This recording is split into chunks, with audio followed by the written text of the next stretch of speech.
All right, welcome everyone to Going the Distance, the Rocky Series podcast. I am your host, and with me, as always, is Kyle and Katie. How you guys doing? It's good to see you. You too. Good to see you too, my friend. And we were saying offline there before the camera started rolling. We won't get too deep into it, but as you know, we're Canadian. Kyle and myself are Canadian, but we congratulated Katie on her country. President-elect Biden. That was who you voted for. Am I allowed to say that? Yes, absolutely. And we have a historic vice president. Yeah. So she made history. So that's exciting to see those changes. But if you are a Trump supporter, which is absolutely your right, if you're a listener who supports Trump, we just want peaceful transition and everyone to get along and, we're all in this together, as they say. So with that Rocky spirit, let's just be nice to everybody and get along. Very nice. Okay. Cue the music.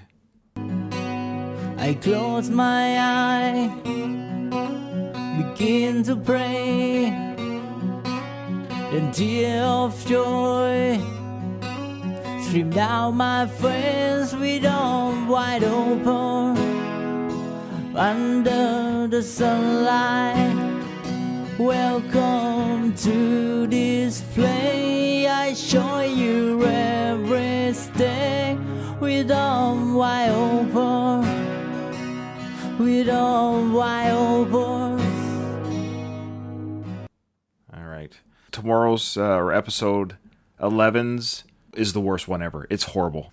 I almost didn't put it on because it's so bad. It's so bad. I don't know if the guy's trolling me, but it's horrible. Anyway. You say that every time. So I'm just surprised how many and how often new versions come out and how bad they are. I actually was a guest on a podcast called Arcade Attack. He's Adrian. He's one of our patrons. He emails us all the time. He has his podcast called Arcade Attack, the retro gaming podcast. I was a guest on his podcast. He had a great idea. Well, I actually thought of it, but he outed me on it, so I wanted to get your guys' take on it. He wants us to sing that version of that song together. You guys absolutely don't want me to sing. I can't sing. Oh, you now? Now that you said that, I'm like, okay, yeah, I definitely want you to sing. We could do a rap version of it. It would still be terrible. It would be. I could be like doing like the. What we'll do is we'll probably have each of us do our own isolated tracks, and I'll overlay them or something. We'll figure it out. We got to do the cover. Oh, dear. So you can record it on your own privately, so you can be embarrassed alone just knowing that tens and tens of people will hear it. Yeah, I'm gonna do that under the influence of something. Oh, please. Yes. Just Definitely. to quell the nerves, Yeah. Like I could fully utilize my creative self. I'm looking forward to it. I can't sing, but it's going to sound great. All right, so we only have one email. So for better for worse, we only have one email. I think Kyle's happy to hear that. He doesn't remember doing this, but I wanted to find the part on the video. I swear, I don't know if he had a couple beers in him, but he went like this. The move along hand gesture. Oh, wow.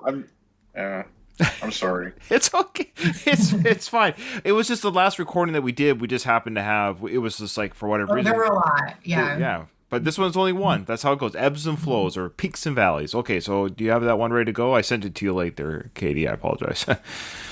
Yes, this is from Hector. Oh, I like his opening. It says, "Hello, Katie and friends. I get top billing today." What? Whoa. This is bullshit. It's likely because I have been given the honor of reading the emails. Oh, okay. That's fair. We'll go with that. Hector he's a wrestler, so maybe he's turning heel on us, as they say in the business. Hello, Katie and friends. I'm loving the Patreon version of the shows, not for the cursing, but for the little stuff that extends the episodes. Although I still listen to the edited version because of the great Creed covers. Yeah, attaboy. I'm nobody, but maybe it's a good idea. Before you all started the actual episode, you spoke about whether Katie and Kyle will join you for the Rambo episodes. I've been listening a lot to the Rocky Minute podcast and have enjoyed their rotating guests. I'm enjoying the Katie thoughts on the Link love scene because I had to cover my little girl's eyes when that scene popped up in theaters. I think she was only 10 at the time. Never have I had a problem having to do that with any of the original Rocky movies. She covered her own eyes in Rocky 1, but that was passionate kissing, not a whole mountain grind. It, it wasn't necessary to build the story. They could have cut to the next morning and left it to the "I'm a little sore" comment Adonis gives to help figure out whether they did or not, like in Rocky 1, which is still debatable whether or not they did go all the way. Yeah, I think he's still referring. What's your guys' call? Did they have coitus when they hit the floor? I think so. I think so. Yeah, I think so. You know, it's always the quiet ones that just, once they unleash, it's just insane. They had that chemistry, but there's that initial awkwardness phase and like breaking out of both of their shells in some degree that I think once that kissing started, like I think that would have just, no pun intended, came naturally. What do you think, Ryan? Oh, I think they did because Adrian was just giddy as a schoolgirl in those scenes following. She got dressed up. Remember that when he went out jogging to grab the meat? The Rocky comes back with the meat. Adrian, She wanted to bone big time, man. Like he goes, just go cook the meat, and he felt bad because she was trying to get fresh with him on the couch there after the jog. Oh, for sure. His point is valid in that the way they did it left it to the viewer to kind of decide. Yeah. I do agree for a number of reasons they kind of sunk down. Yeah, there was a lot of buildup. I hadn't thought of that, the meat comment, but they immediately were like boyfriend, girlfriend. Something happened to where they were like, yep, we're in this now. Yeah, exactly. It did always bother me, though, in the 70s when he said that, just make the meat.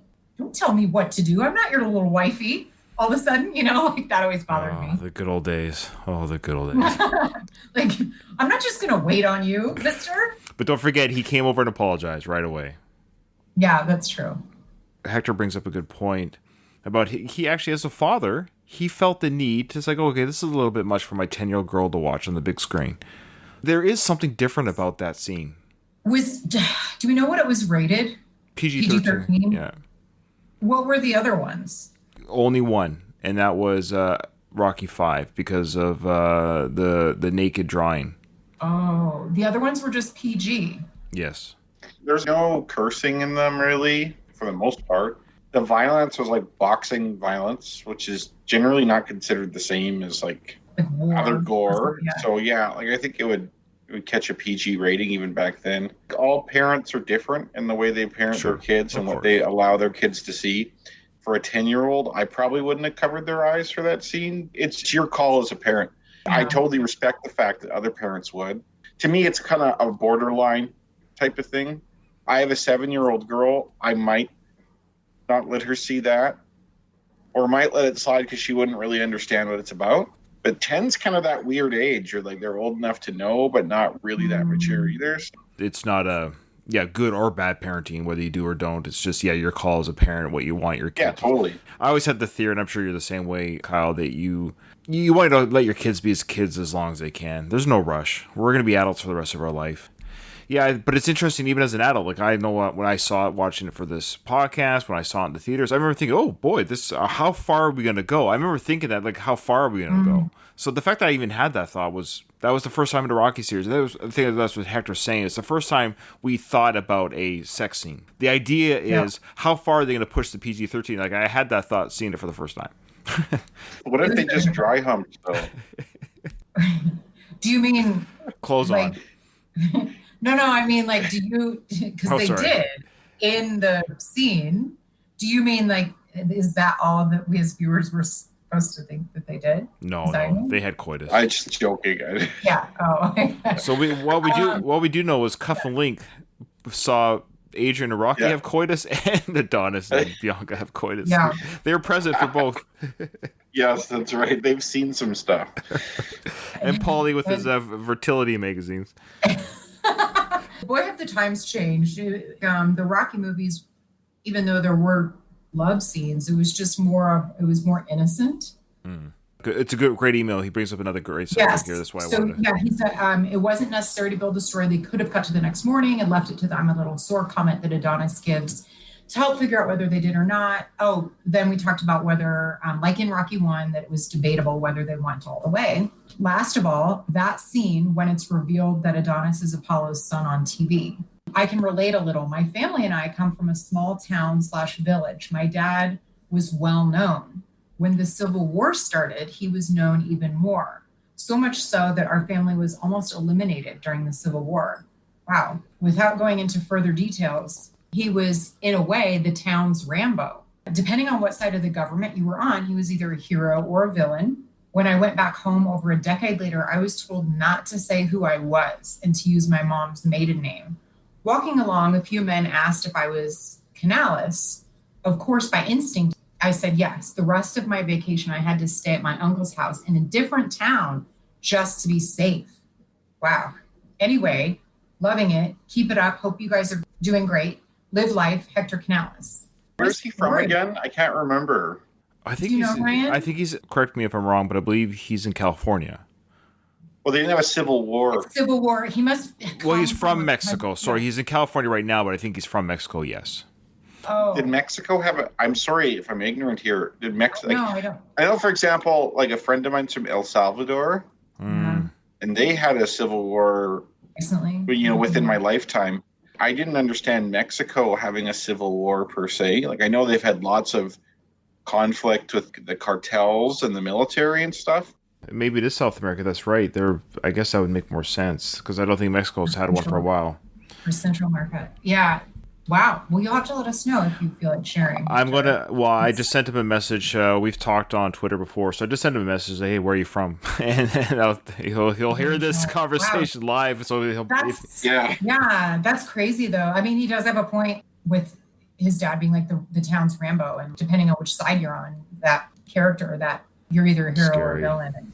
Getting back to the movie part and relating to his comment, I agree that the actual scene of her mounting him or whatever was unnecessary. I think it is important, though, that they showed that they were intimate together somehow. When she sees that Creed is his dad, I think once you've been intimate with the person and you have that kind of closeness established, finding out a fact like that is more damaging than if you just gone on a date. So I think establishing that intimacy and closeness first and then having that fact find is important. I did agree. If you consider that scene gratuitous, yes, I think so. They could have shown more subtly that they'd been together, like even if they woke up beside each other or something like that. That would have been enough. Yeah. Well, in part two, we definitely know they do it because of the kid. Yeah. Imagine if like part two was just like a hard R, like it was like a Party at Kitty and Studs version. Yeah. Sorry, Katie. I need to see this. No, I need to watch Party of Kitty and Studs so I understand the reference. Oh boy! Oh my god, it is so bad. It is. Generally speaking, I know, but I want to see it because I've heard so much how awful it is. Yeah. One day. You guys will have to review it on. We've already decided on the finale. Yeah, that's our last episode. Will be the Party of Kitty and Studs. The movie that started all will be the movie that ends that. Oh, that's. Yeah, you got to get me in on that, Ryan. You got to sneak me into that podcast somehow. That's what he said. All right.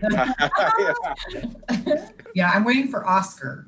Yeah, it's kind of looks like it's a tie between Demolition Man and Expendables right now as of this recording. Yeah. For the poll, yeah. All right, well, that's the only email. If you want to send us an email, it's gtdwithrr@gmail.com. Guys, got a couple new Twitter followers. Have you checked lately? Oh, shoot. No, I haven't. I've been on Trump's Twitter so much, I haven't gone on mine. I've got it ready to go for you. I'll select. Okay. Kyle, you have one new follower. He is Ryan Gold. I think he's a patron as well, but he had to create a new account. So it's an old but a re-add, I guess you can say. Ryan Goldie. He appealed on Twitter, but it didn't work. So he's got a new account. That's what he said. He followed Katie as well because he listens to the show. He knows who the hosts are. Katie, of course, in the lead with more followers. Being a female, it's always the case. You've got a new one called, I can't pronounce this guy's name, but it's Bad R4676. His bio is Sly Heart, so he obviously is a Sly fan. And then lastly, you have Sharifo. He is humble, honest, sincere, and genuine. That reminds me of that Amish Paradise, where he's like, "You think you're really righteous? You think you're pure in heart? I know him a million times more humble than thou art." What's that from? Oh, Amish Paradise. Oh. That's the Weird Al parody of Gangster's Paradise. There you go. Weird Al. If you're on Twitter and you're not following the co-hosts, you're not a true fan. That just means you're just totally ghosting the co-hosts, so that's not good. Sad. Yeah, sad. Very sad. Don't make us feel bad. That's my job. I have to shame. Shame is the only thing that works. It's the only thing that motivates people. Lastly, if you want to become a patron, join the Patreon for as little as $1 a month. You can see these live videos. They come out early, so people get sneak peeks. That means they get their emails in early. Also, the audio versions are released early. Lastly, if you don't want anything early, got a couple that don't want things early, but they just donate to give us a tip, so we appreciate that. Lastly, new iTunes reviews. We haven't had one in over a month. Come on, guys. That's free to do. People have been giving us 5 stars, but no write-ups. But send us hey, you guys are doing great, or not doing great. That's fine. We'd love to improve our show. Yeah, like if you 5-star it, we don't really care what you say in terms of if it's negative. Yes, 5 stars and crap in the comments, as they say. You're a 5-star disaster. Let us know why. Okay, well, that's it. So we're ready to go. We're going to knock out a lot of movie stuff now. Let's just get going. It seems like forever. I'm sorry. It's my fault. No, I just forget. No, it's not. No, I was just like, oh, where'd we end up? We teased it, that the newscast, so we're going to replay that newscast piece. Okay. Welcome to PTI, boys and girls. We begin today with the boxing world. Adonis Johnson, a little-known boxer being trained by Rocky Balboa, handed light heavyweight title contender Leo Sparino a second-round TKO defeat in Philadelphia last night. An anonymous source confirmed to ESPN that Johnson is the youngest biological son of Apollo Creed, fact that was kept under wraps because Johnson was the product of Creed's infidelity. The boxing world is excited to have another Creed in the ring, but Wilbon, does knowledge of this affair damage Apollo Creed's legacy? Damage his legacy? Let's go back for a second, a little history on Apollo Creed. I certainly have him right up there as maybe the best of all time in the discussion. He slipped. He made a mistake like a lot of people. This isn't going to be the first, particularly in the boxing world. Yeah. But I'm not going to say it's going to kill his legacy. I think it's an embarrassment. I think the family must have felt this embarrassment because they kept it under wraps for so long. But I really have one question. What? Can the kid fight as well as the old man? That's a stretch. Fair news coverage?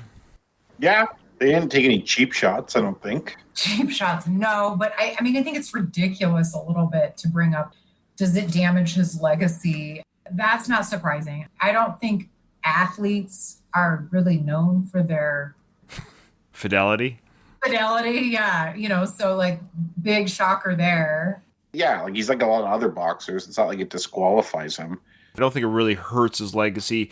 If you are a fan of Creed because you thought he was a great father and husband, okay, then fair enough. You're like, oh, well, I don't think he's a great husband anymore. But if you're a fan of him because he's a great boxer and he made some moral decisions that maybe you wouldn't make, but whatever he made is like as bad as, look, we've all had our hearts broken through trust, and that's part of life. But at the end of the day, he's still an incredible boxer. His legacy as a boxer, he didn't do a criminal activity or something illegal. He did something like it's unfortunate, but I feel like with this kind of thing, it doesn't necessarily kind of damages your legacy, but it's more like your likability. Oh, there you go. There, yeah. There's like a certain thing where there's certain lines you can't cross for likability, and there's certain ones you can. An affair is, I think, one you if you're an athlete at least, is one you can cross, because it's understandable in the sense that people screw up and do something like that. But then if you do something horrendous, like say they found out Creed had like messed with a kid or something like that, or like the product of infidelity was like a 15-year-old girl, or once you cross that line, you can mix the athletics with the personal life where it's like, okay, I'm looking down on this person now. A good example in real life is Mike Tyson. But Mike Tyson is a convicted rapist. He did prison time for rape. That's way more of a line you could cross than you had a child out of wedlock or a child from infidelity or adultery. So it's like, I think what Creed did is well within the limits of basically what you'll tolerate someone doing in their personal life and still respect them as a boxer. That's a really good point. Our tolerance level, we almost expect infidelity among our famous athletes. It's almost surprising when they don't. When you hear about someone being like married to their wife for a long time and a really dedicated father, they stand out because of just being like normal people consider the way you should lead your life. They were posing the question to each other, like, do you think Adonis will live up to Apollo's level of athleticism? And they clearly thought, no way.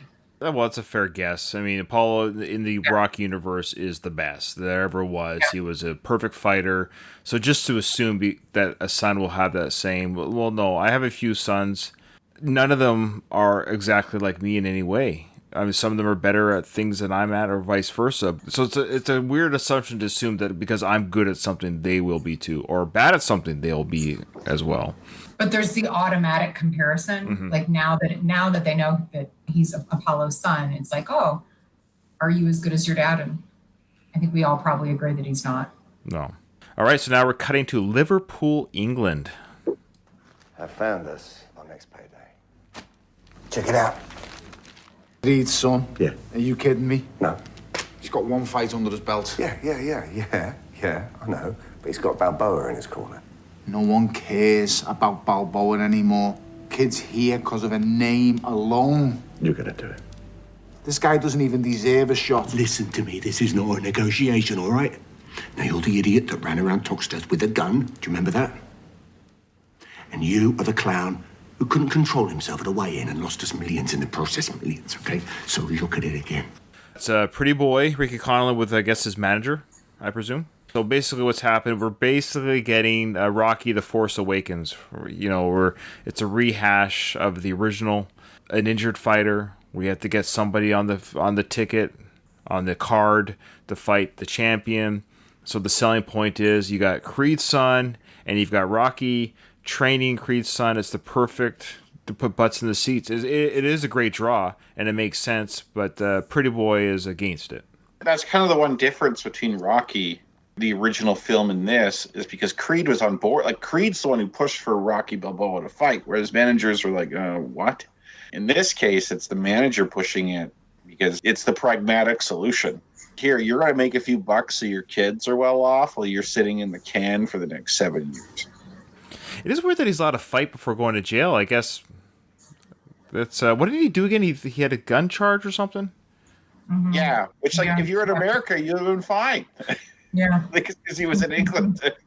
I love these two, though. Everything about it. I love the accents. I like their characters. Like what's the manager guy's name? Is it Tommy? He's good. I like this actor. Well, he's a real actor. Yeah. But again, Pretty Boy, Ricky Conlon, he's a real boxer, given a role to act in this film, but it is a pretty good job. Does he have other acting ability? I mean, acting roles? I'm not sure, but he does a decent job. When I remember when I saw this for the first time, I actually wasn't sure. Is he a real boxer or not? Like, I didn't know him enough to know if he was real or not at the time, because he acted pretty good. He did a perfectly fine job acting in the film. I think when you're the boxer that comes in a Rocky movie, you just can't screw it up. No one has super high expectations for you. You just can't be bad. Yeah. Like, as long as you're a decent actor, you're fine. And I think this guy was okay. They didn't give him a ton of lines, which I think is good. But the lines he did have, I think he delivered just fine. He's this boxer character we'll see is pretty aggressive, like in press conferences and stuff like that. But he's pretty meek with his manager.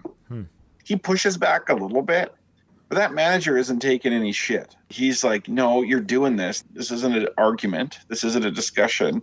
This is happening because you're a clown and you're doing this stuff. He's not sugarcoating it at all. And you see Conlon just kind of nod his head and say, yes, so okay, I'll do it. Like, it's interesting to see the other side of him there. That's like very typical of manager-boxer relationships, but Rocky pretty much, except for one scene, did everything Mickey told him to do.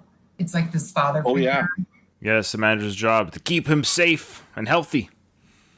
I guess the only time Rocky kind of went against Mickey was in Rocky 2 when he was kind of out of sorts, when Adrian didn't want him to fight. Right. He was like, I'm just going to take a steam or something like that. And Mickey's... yeah, go soak your head, kid. Yeah. Yeah, exactly. Soak it good. But even then, it wasn't Rocky being defiant as much as just lacking motivation. I think Creed respected Tony and vice versa, but I think Creed was much more in charge of what was happening in that situation. Mm-hmm. Yeah, nobody was telling Apollo anything, and it got him into trouble a lot. True. I think Creed, by the time he was champion defending the belt, he wasn't really listening to Tony anymore. Yeah, I'll be fine. I know he can throw a couple punches. He wasn't listening to Tony anymore at that point, yeah. I don't want to be remembered like this. I don't care how you're remembered. I care about your kids having a roof over their head when you're done. Do you understand? All right, so the manager obviously wants what's best for Ricky's family. He goes, look, you're going to jail. Just take the fight, take the purse, and just, what do you want? What are you doing here? Don't worry about how silly you might think it looks. Yeah. And then they bring us back to Philadelphia via the train. Like, that's how... Yeah, it's obviously we didn't have to be told it was back in Philly with this cutscene. That's funny. It's true. Yeah, they didn't say back in Philly. It's just look at that dirty rundown. I don't know why, but I just like it. There's something about that really urban kind of post-industrial look. I have no idea why I like it because I shouldn't, but there's something. It is one of the familiar things from Rocky movies that is carried through into the Creed movies, and I think it helps us, to use your terminology, like tolerate them more. For us, like hardcore Rocky fans, this is like comforting, this familiarity of the other character. It's being an additional character of these movies. When I visited Philadelphia, I loved everything about it. And I have no doubt the Rocky movies never existed. First of all, I would have never visited Philadelphia, probably. And if I did, I may have liked it, but I wouldn't have liked it as much. I think the Rocky casing, like, there's a certain comfort and there's a certain likability you have with it because you like the film so much. Yeah. I hope to go there one day. COVID, go away. Right. Hello? It's Tommy Holiday. I look after Ricky Conlon. Yeah, how you doing? Listen, is it true about the kid? About the kid? I think you and the kid have got 30 minutes for a business meeting. All right, I'll tell you what, yeah, if you can get over here, sure, we'll talk with you, but it's got to be fast because we're training. I can be there. A couple of days. Yeah. I'll be in touch. Okay. The phone calls are coming. And he doesn't say no right away. It's interesting. What's going through Rocky's head right now? He's not saying, no, don't bother coming, don't talk to us. He knows he's just talked to Tommy, who's the manager of the champion over there. So he knows what the conversation is going to be. So what's going through his head already? That's a good question. I'm not sure. There was just like so much to unpack in this little bit of time. My head can't stay on one thing. Like, there's a walled corded phone, a Harvest Gold refrigerator, and he says, if you can come, fine, but we're busy, we're training. Training for what? Yeah, I think he's just saying they're busy, we're training. Yeah, and it's 30 minutes, so I know they're busy when they're training, but you're right, he won against Leo. Did he win the belt? Did he win the light, whatever heavyweight thing was there? Did Leo have a belt? I can't remember. Conlon has the belt. No, but I thought there was a different division or a different territory or something. I don't think it was for anything. It was just a fight to have a better record. Like, it was in light heavyweight for sure. Because Creed had to get down to $175 to fight Sperino, and that's the light heavyweight limit. Rocky knows what's up. He knows now that the Creed secret's out, there's going to be interest. Right. And that guy called, and Rocky was purposely being cagey with him. He wasn't showing any sign of desperation. The guy calls. He asks if the Creed thing's real. Rocky did not give him an answer. Yeah. The kid? Yeah, he's out there. He's out there somewhere. Yeah. Where's the kid? I don't see the Creed kid. Well, Rocky kind of said yes without saying yes. Right. Because otherwise he would just say no right away. And that manager picked up on that right away and then says, do you have 30 minutes for a business meeting? Which, given that they're a 5 or 6 hour flight away, you normally could just have a meeting like that over the phone. But Rocky says, hey, buddy, we can have a meeting, but you have to come fly here and see me for a 30-minute meeting. And I'm going to make it real clear to you that I'm not giving you more than 30 minutes, even though you're going to have to take days in order to come see me, which is his way of saying, don't do this unless you're serious. So that indicates to me that Rocky is entertaining the idea of his guy fighting Conlon, which is weird. I think Rocky's conflicted about it. I think part of Rocky doesn't want him to do it, but part of him does, because that's kind of what he did back in the day. Yeah, exactly. Yeah, it's exactly what happened to him. The opportunity to fight the champion fell on his lap for almost the same reasons. Injured fighter, chance to fight, one in a million shot to fight the champ with no record. He had he had a professional record, but it was a horrible record. This opportunity is now falling to Adonis's lap. Rocky would almost be a hypocrite to deny Adonis what was given him. He doesn't like it, but he knows it's inevitable. If Rocky said no, or like this, they're going to circumvent Rocky and talk to Adonis directly. So he has to go in front of it and tell Adonis, because let's say he turned them down on the phone and said, "Oh no, don't come, don't talk to him." They would reach out to Adonis somehow, and Adonis would be, "Come on, Unc, how come you didn't tell me about this fight?" And it would have been a whole other. And I wonder if he would feel, too, that he's depriving Adonis of making that choice. Like, maybe he's not comfortable just saying no on Adonis's behalf to such a big opportunity. He would at least hear the guy out first before saying no. And I think also Rocky's a nice guy and would do the courtesy of giving that guy a meeting, but he isn't going to go out of his way for it. He's certainly not going to England to meet this guy, and he's not going to let this guy just do it over the phone. Although a meeting like that, if I'm the manager, I would for sure want to do that meeting in person. For business meetings at work and stuff, I have clients all over Canada. Before COVID, I would travel all the time. And I could do a lot of meetings over Zoom or over the phone, but like there's something about meeting someone in person that is different that you have to do. Oh, man. Thanks for taking the time. I'll get right to him. My guy needs to fight in the next 6 months. And we've beaten everybody. You want me to fight Conlon? I think it would be a very wise move. You've been down in Mexico doing pro fights, eh? I've got you as 15-0 down there. And with the Sparino fight, that makes you 16-0.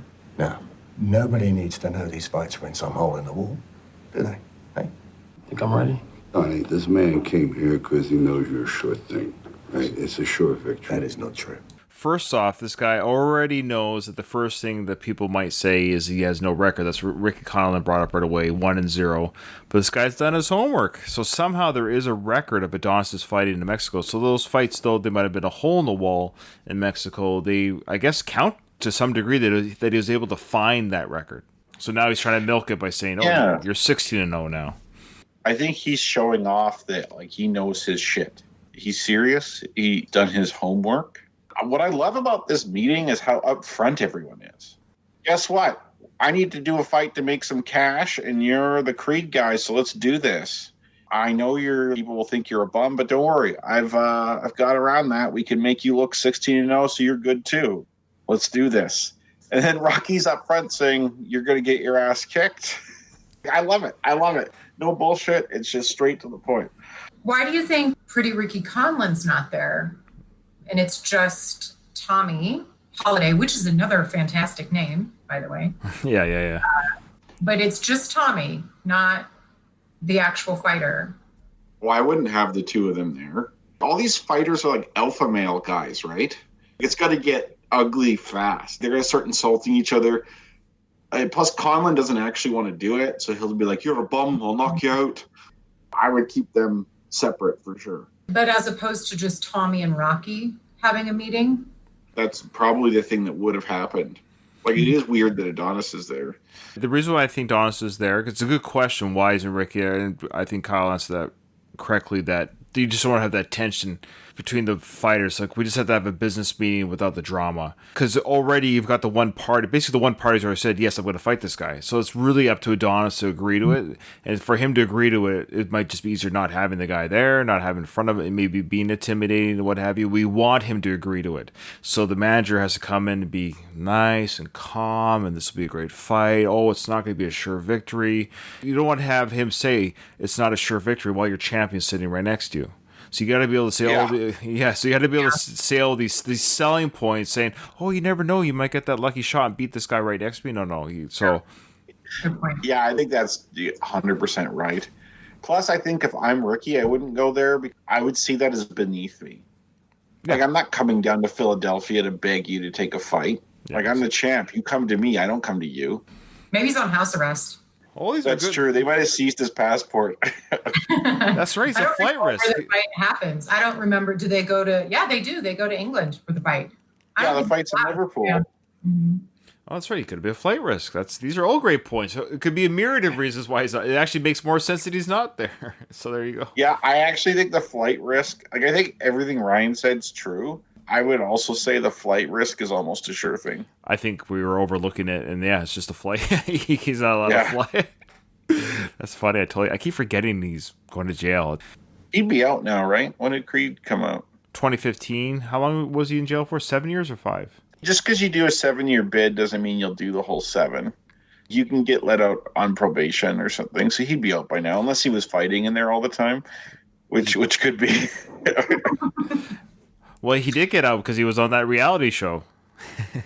Oh, that's right.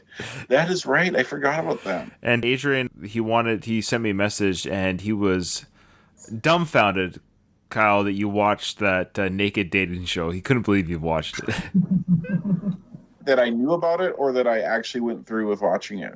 The second part. That you've seen it. Oh. I'm what they call a pervert. So no, you're not. You're not. I did Google the show to see, like, is this real?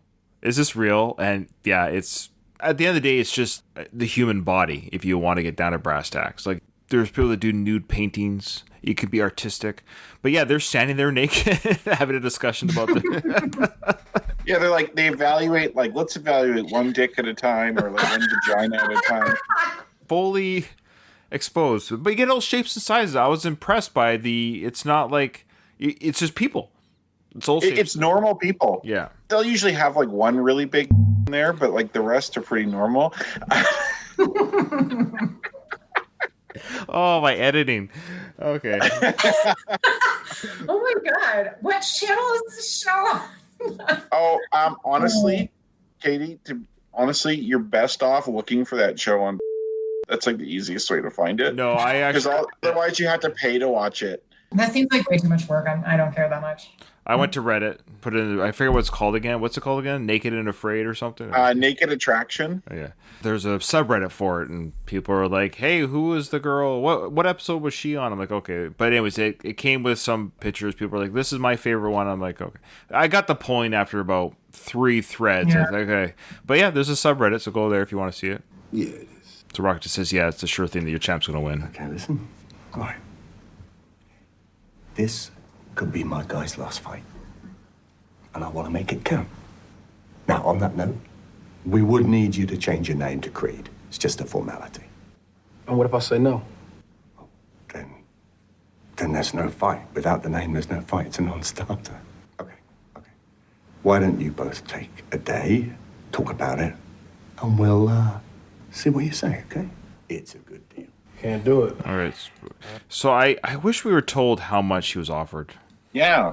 Because it doesn't seem like money's a consideration. Until you said that, Ryan, it didn't even occur to me. Well, at the end, he says it's a good deal. The money was discussed before we came in as an audience. Absolutely. It would have been the first thing brought up. Like, I'm just picking a number. This is a $40 million purse. Adonis, you're guaranteed 2, 5 if you win. Who knows what? He is given a guarantee win or lose. Absolutely. I don't think Adonis is in it for the money. He's lived in the extreme wealth. And he's purposely left that to live this lifestyle to become a boxer. Right. He's not fighting to become wealthy. Like, he's already been that. He left that. He could have stayed that way. He's fighting for his own personal reasons. Yeah, don't say it. Yeah, don't say it. Yeah, we don't spoil it. Yeah, you're right. He isn't looking at the dollar signs the way Tommy Gunn was in Part 5, but but I think he's aware that money. He's not opposed to making money. We see in Creed 2, he certainly is not. Like, he has a nice big apartment building that he bought his wife or whatever it was, and so he's not opposed to having money. But you're right, he's not in it for the money. But I'm just curious what the purse was. I guess we'll never know. Like, light heavyweight, I don't think makes as much as heavyweight. Yeah, true. Heavyweight's what I know. Mayweather fights in the middleweight division make a ton of money. So it's not like if you're not heavyweight, you can't make a ton of money. I don't think the light heavyweight division's that well known. The Mayweather fights, if it weren't Mayweather, despite they're actually boring, but he's such a character. I don't think anybody would care if it weren't Mayweather. Heavyweight's the thing that people seem to care about. It's true. Yeah, especially in America. I think internationally, a lot of places like Mexico, the Philippines, a lot of their fighters are in the lighter weight divisions. Those divisions internationally are more popular. The money's in America and in Europe for the most part, I think. So those heavyweight fights are the ones that make the big money. But you could assume that this fight makes Adonis a multimillionaire. Yeah, at least. I would say it's between 2 to 5 is a safe guesstimate, for sure. Yeah, very safe. Very safe, yeah. The meeting was at Adrian's, and the real restaurant, forget the name of it off the top of my head. Victor's, I think. Victor's? Do you guys know if you go to Victor's, is it decorated like we see in the movie? Like, is it Rocky paraphernalia and pictures? I don't know. I'm speculating yes or something there, because I know people go there to eat. Yeah. Because it is Adrian's. So we know we would. Yes, so if the owners are smart, they got to have something to indicate the Creed films and Rocky Balboa was filmed there. But it's just smart business, and Paulie knows about those things. So, he does know. He does know. I'm assuming it's not the way it is in the films. Like, it's not wall to wall Rocky coverage. Mm-hmm. I would imagine. Kind of insane. I'm sure somebody will let us know in an email or comment, because somebody does know that's been there that listens to the show. So let us know. Yeah, as long as they have keto and vegan food available, we totally need to go there when we go to Philadelphia. Even if they don't, I'll just drink. There you go. Yeah, there you go. That's funny. But I'll have some bread and 9 whiskeys, please. The bread to soak up the alcohol. All right, so now we're cutting to a scene of Bianca and Adonis. But, we have this great scene with Rocky and the meeting and what have you, and Rocky on the phone. And then, again, the parts of the film where I kind of, my interest wanes a little bit. But we have Adonis, I guess, braiding her hair. They're in bed. That's a tender moment. Yeah, he's doing her hair. My wife wouldn't trust me to braid her hair. No. She was like, no. You think they've just had sex and now they're talking, or they're going to have sex? Because a man braiding a woman's hair after sex is highly unlikely. I doubt it would be before sex. Or they could just be chilling. You're right. Maybe tonight's not sex night. They had sex. Like, they're naked under the covers and stuff. And so she was just like, why don't you help me with it? Like, she was going to do it anyways. Oh, okay. Well, have you had a man braid your hair or give your hair a ponytail? No, and I'm weird. I'm like, I wouldn't, but I don't have hair that needs to be maintained in the way that Bianca's does. Well, sure, it's a different style of hair. I did notice your hair, by the way. It's done up. I normally straighten it, and I curled it today instead. I'm bored. It's COVID. There's nothing. I can't go anywhere. Kyle and I are just throwing our pajamas. I always feel underdressed. All right, so let's play this little sequence here. It's not my name. Plus, I want to make it on my own merit anyway. Yeah? Yeah. You got a funny way of showing it. What's that supposed to mean? I mean, weren't Apollo and Rocky like best friends? I mean, it feels like you're trying to tap into whatever it is he left behind. I don't think that's anything to be ashamed of, But what are you afraid of? What are you afraid of? I don't know. I mean, this hearing shit don't scare you? A lot to untangle here, speaking of hair. First of all, what the hell is he doing to her hair? He's not braiding everything. He's just like moving the things around arbitrarily. I think he's just what the hell is going on? It's not doing a good job. It kind of drives me a little nuts because I'm like, oh, you're getting it more naughty, but he's playing with it. It looks like he might just be playing with it. No, I think he's actually trying to help her do it. I'm with you, Ryan. These scenes, there's just something about them that is just off the mark. All of them, these two together, maybe is what it is. Like separate. It seems to me like they're trying too hard, or like the movie makers are trying too hard to like replicate and show us, oh, this is her being Adrian and convincing him. They're at a disadvantage because we are automatically comparing that relationship to the beautiful. I mean, the Rocky and Adrian relationship it's a hard one to beat. Yeah. They knocked it out of the park from movie 1, and it was the highlight of every scene Adrian's in is wonderful. Is there a scene that Adrian's ever in where you're like, oh, Adrian? Don't. Yeah, no, but even that, she was adorable. I know it was like true. We just love Adrian so much that we just don't want anything bad to happen to her. She's just so wonderful. This scene bugs me for a couple reasons. One, the hair play, but two, it's like they're always trying to pick a fight with each other. It's a weird, what are you afraid of? And right away, what are you afraid of? I know you are, but what am I? Just answer the stupid question. Just say, you know what? I'm afraid that no matter what I do, whether I succeed or fail, it's because of my father's name. Just say it. Yeah, they're kind of both aggressive with each other. Yeah. Like weirdly aggressive. Yeah, I don't know. I think they lack chemistry, especially compared to Rocky and Adrian. And so again, it's not necessarily the actor's fault here. This actually goes on Ryan Coogler's shoulders again as the writer. I don't think he's a great screenplay writer or dialogue writer. Maybe he's a good storyteller. I think he had a good story in mind. I think the story that he sold to Stallone was a good idea, and it's a good story. But the dialogue that we're hearing, that's not Rocky dialogue, it's forced and it's hammy. That's not a natural dialogue. I just want to make it on my own. She's kind of right where she says, well, that's odd because you're hooking up with Rocky. Yeah, but... And then she's like, well, what are you afraid of? Like, just... And then for him to respond again with, oh, what are you afraid of? And then she goes, I don't know. And then he goes, are you afraid that you're going to go deaf? It's like...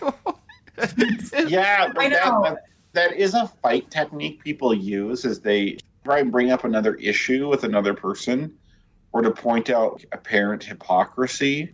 I'm afraid of this. Well, you're even more afraid of going deaf. It's a definite cheap shot. Yeah. Right? I never do that in my fights, by the way. But I've heard other people do that.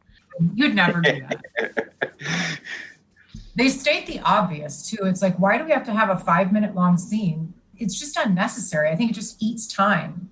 I think the idea is it's for us as an audience to see that Adonis is afraid. Well, of course he is.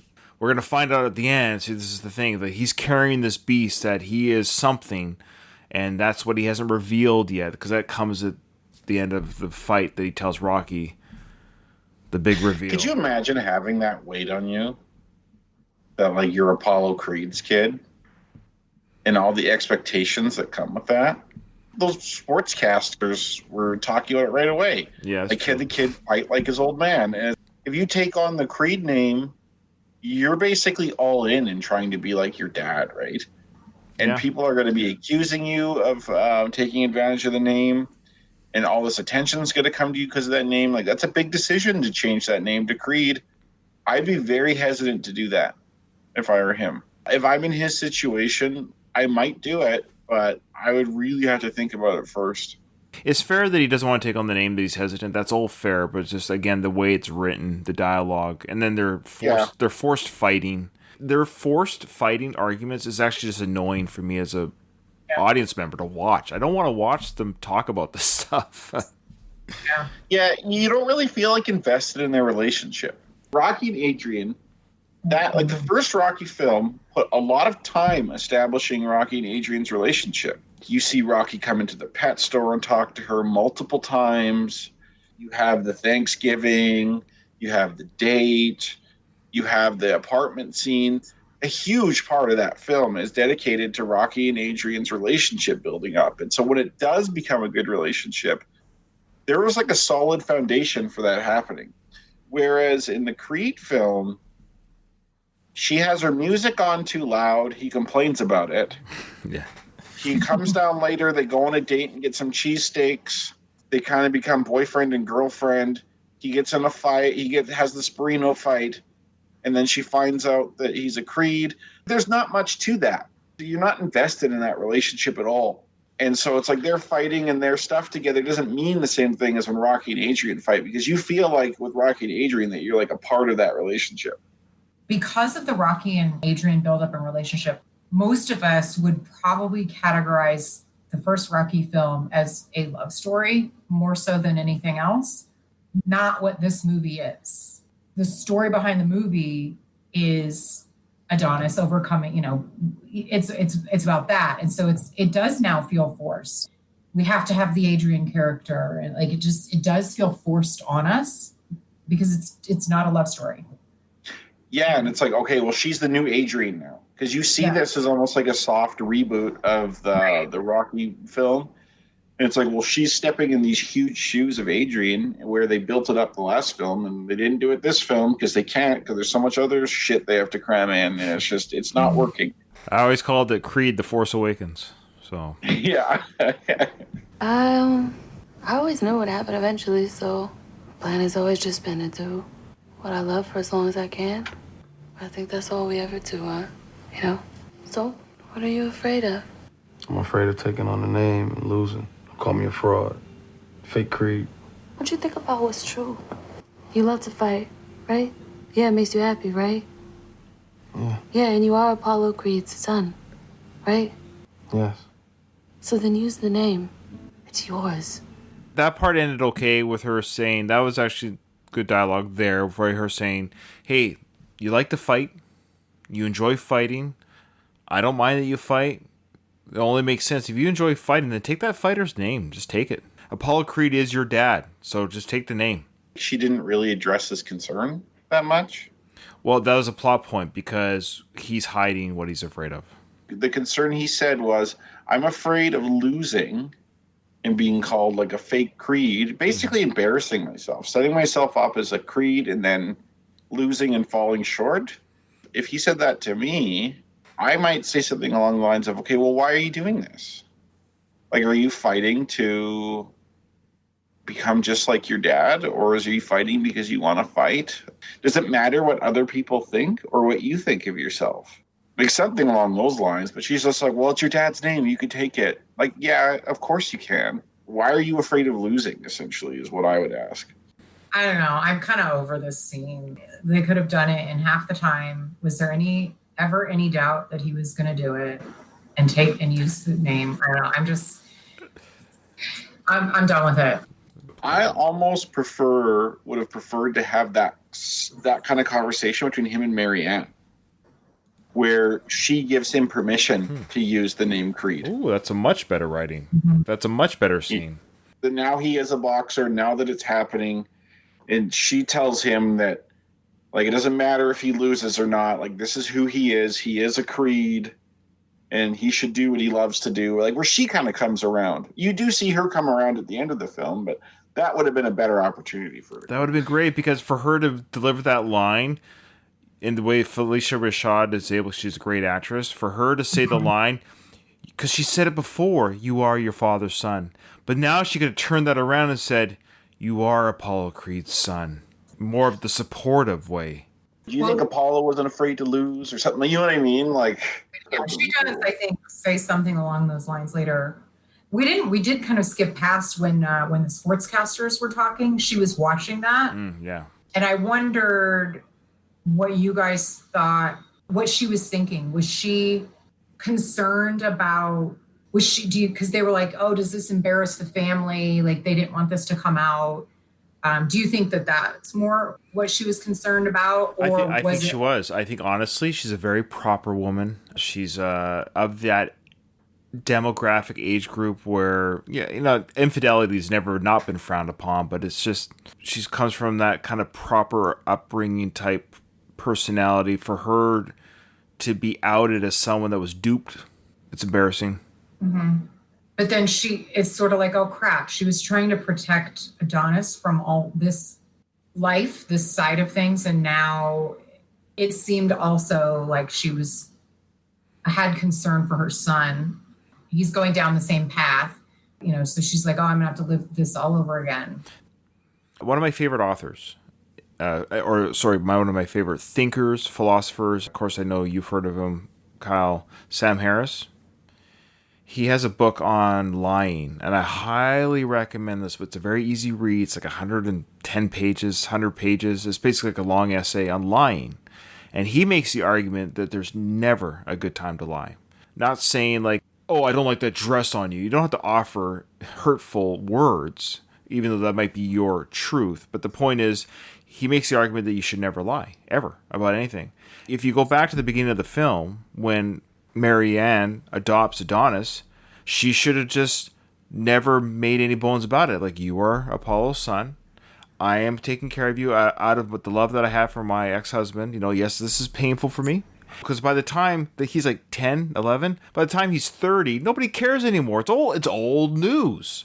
At that point, that whole commentary from the boxing commentators would have been it's old news. There would have been no big reveal. And all these other dramas about the name and all this stuff, he would have had time to process this. Everyone had just been open and honest about how we got here, how this started, all these little dramatic, painful little events that are happening right now regarding the name. I guess we wouldn't have a movie, but I'm just saying this is the argument of just tell the truth. People will deal with it how they're going to deal with it.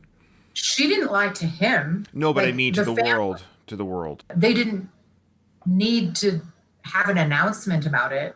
Well, yes and no, but I mean, here's the thing. He was a Adonis Johnson is how he was raised. He wasn't raised as Adonis Creed, was he? He was Adonis Johnson as a kid in juvie and stuff, I'm quite sure. But he never took the Creed name. He never took the Creed name. I guarantee you at his job, his paychecks were Adonis Johnson. Well, okay, say you're adopted at 9. Say you're the product of infidelity, but you're Ryan Rebalkin. Say your mom's maiden name was Rebalkin, just for the sake of argument. And then you're adopted by your equivalent of Marianne Creed. Would you change your last name if, like, a lot of people do? If you're the first 10 years of your life, you had Rebalkin as your last name, would you change it? I hear you, but it happened. Yeah. No, it happens a lot. I had a friend, a coworker, who they adopted a 17-year-old kid. 17-year-old, and he took their last name. That's his family now. That's the thing that they're now saying that it all depends on who's adopting who, what the relationship is. But the idea is that these are two people. Usually, it's two people. These are two people that adopted me. They're taking me on. I'm taking their name. That probably happens more often than not in adoptions. With a name like Creed, that's taking on a lot. It's not like he changed his last name to Smith or something. Johnson's a very generic name, right? Right. Like, say it's the other way around, and he changed it to Johnson. Say it was Apollo Johnson all the way along. And then the woman Apollo Johnson slept with was last name Creed, but no one cared about that name either. Yeah. Switching to Johnson doesn't really matter because there's a billion Johnsons out there. Right. Creed is such a name that everyone knows, right? So it's like if they know you're a Creed, everyone's going to ask, wait a minute, I didn't know you were a Creed. Since when does Creed have 3 kids? It invites a lot of questioning. And if you don't want to be like, I'm the product of my dad's infidelity. I was in juvie and then my dad's wife took me on. You don't have to have a press conference. I guess, I don't know. At the end of the day, always tell the truth. In all times, in all cases, tell the truth. Here's the thing. If you always tell the truth, doesn't mean you have to advertise everything about your life. I'm not saying don't keep things private. I'm just saying if you're always open and honest, you never have to worry about what the world thinks or what you have to say when you're approached. You're just always, you don't have to think of the story. You don't have to wonder what the story is going to be when things come out. Like, that's the stories. I am who I am. There's nothing to hide. I mean, we're not talking about private life. I'm just saying public, like with your work, your wife, your better half or whatever, your kids. I've just noticed in my life there's been so much drama in my personal life when people weren't honest. Fair point. Creed never lied when he went by the name Adonis Johnson. Taking the name Creed's a very proactive thing, right? It's not like his name was Creed all along and then he changed it to Johnson to avoid speculation. That was his original name, right? Well, here's the thing. We talked about this. So Marianne, when she adopted him, that's what I mean. She never told Tony this is Apollo's son then. That we have to assume that. She didn't tell anybody. That's what they should do in Creed 3 is go back and show more of that missing time period. When he was first brought home to the Creeds, everybody knew, they were famous. And so it's like now all of a sudden there's just like a third kid. And like, so everybody had to have known. Like their inner circle had to have known this. Yeah, we talked about that. Like, that Tony was training, that we worked out the timeline. That Tony was training Rocky in Rocky Balboa when Adonis was living with Marianne. Yeah. So either Marianne didn't tell Tony or Tony didn't tell Rocky. It's none of Rocky's business. Yeah, but Apollo was Rocky's best friend, and he died in the ring. There's a real close connection here. Like this, he spoke at his funeral. That's a hard one to bury. Can you imagine? I'm going to train you to fight Mason Line Dixon. Oh, by the way, Apollo has a bastard child. That I can't imagine. The idea of the Creed movie didn't exist then, so it's unfair to put that You can't retroactively. He's not saying you should say even off camera, right? Tony trained Rocky, and of course that wouldn't be mentioned in the film, but you could say in that universe, during that training, a scene they wouldn't have shown in the film when Tony and Rocky are kind of catching up on things or whatever. Yeah, I could see him saying that, Ryan, to your point, because they are very close. Yeah, guys talk. I mean, people talk. There's just no way. I just can't imagine. That's huge news. Like, oh, by the way, Apollo sired a child when he died in the ring. Like, that's a huge part of their life. I can't imagine it's never brought up. So I have to assume Tony didn't know. It's a weird line between privacy and honesty. Marianne could have said to Tony, and this is in the universe. We know, obviously, the movie wasn't conceived, the Creed film. But we would say in the universe, Marianne could have said, Tony, I've got something very important to tell you. You're like a brother to me, but you can't tell Rocky. And then Tony honored that. And I could see Tony honoring Marianne's request. So either Tony was never told or Marianne said, don't tell Rocky. Simple. Probably the latter. Yeah. Good stuff. This is a good discussion. Yeah, this is, again, I hope our listeners can maybe tell us what they think. Did Marianne tell Tony? And if so, then we can only assume that Tony was told not to say anything. Yeah. Yeah, too bad they never went on like the Maury show to find out who the father was. Can you imagine they did a DNA test that was Tony's kid? He's like, I got you, champ. I got you. You know me, Stallion. I always think of something. Yeah. We don't need this in our life. Yeah, exactly. Actually, I did a meme of that. That's one of my favorite memes I did was how the Creed franchise started. And it showed Creed saying the words, you know me, Stallion, I never use condominiums. Oh, yeah. Or he's like, to Apollo, he's like, finish this bum and let's go home. Oh, no. Maybe he's telling Apollo to hurry up with it and get out. Yeah, when he was saying, oh man, I feel born again, I think he just had sex before that. Yeah, probably. Whoever was pregnant with Adonis was during that fight. She was pregnant with child. Yeah, no, Apollo busted that nut a while back. Not just earlier that day. Women weaken legs. So if he were to have followed Mickey's That's why he lost. That's why he lost against Drago, is because he was his legs were in the second round of that fight against Drago. The commentators specifically say Apollo's legs are gone. Oh, there you go. Do they? Yeah. Yes, they specifically say that. So we can assume that he had coitus before the dance sequence, and he had his legs weakened. He danced and had coitus. Yeah, that is the end of today's episode. The next episode will start with Adonis visiting Rocky in the restaurant, in the basement part where the kitchen is, I think. Thank you so much, guys, for coming on. As always, it's a pleasure and a joy. So again, listeners, please give us a review on iTunes, Patreon, email, Twitter follow. Let us know that you love us. We love you. We love you too. We appreciate you guys listening every episode. It's fun. And, oh yeah, Hector did ask you about, for our listeners who aren't Patreon, I did cut out a part of the episode. That's what the Patrons got to hear, our pre-show banter, about me asking you guys about the Rambo series. I was editing that, and I was like, oh, do I keep that in for everyone else to hear? Because it was like a private conversation. I took it out. I think it would be good if you guys wanted to stick around for the Rambo series. That's all. Think about it. I mean, you might be burnt out by the time we get to Creed 2. I understand. No obligation right now, but I want to let you know that I would love to have you on, but I have no obligation is all I'm saying. I'll keep going and see how it goes. I'm not going to commit to doing the whole thing. I'll certainly just keep on punching with the episodes into the Rambo, and if it works, it works, and if it doesn't, it doesn't. Yeah, no pressure. I have a camo sweater that I plan to wear for the inaugural episode. Wow. It's a camouflage. And I think that my dog Rambo would be very disappointed in me if I didn't. There you go. Oh, Ryan, sorry, Katie. I'm a real bad interrupter. I'm really sorry for not at all. My cousin visited Hope, BC just a couple weeks ago and got a picture. They have like a little Rambo statue there. Yeah. Yeah, it's new. The new statue. I think you've all seen it, right? The new statue there? The Rambo statue? No. I hadn't until she had a picture beside it. Oh, okay. I thought I posted that. Maybe I didn't. Okay. It's cool. There's a Rambo statue in Hope, BC. That's where it was filmed. Yeah, that's where it was filmed. Yeah, and I've been there, of course. Yeah, surprising amount of movies are filmed in Vancouver or Toronto.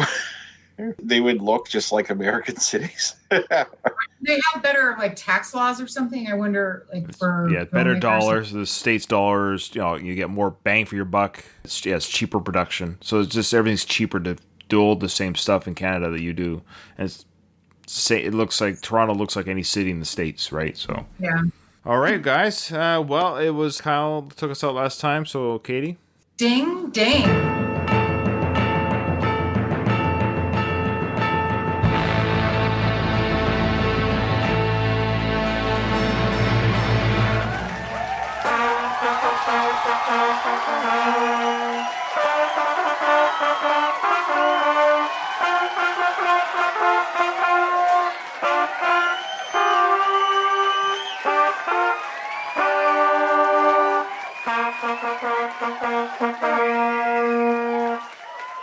There you go. Awesome.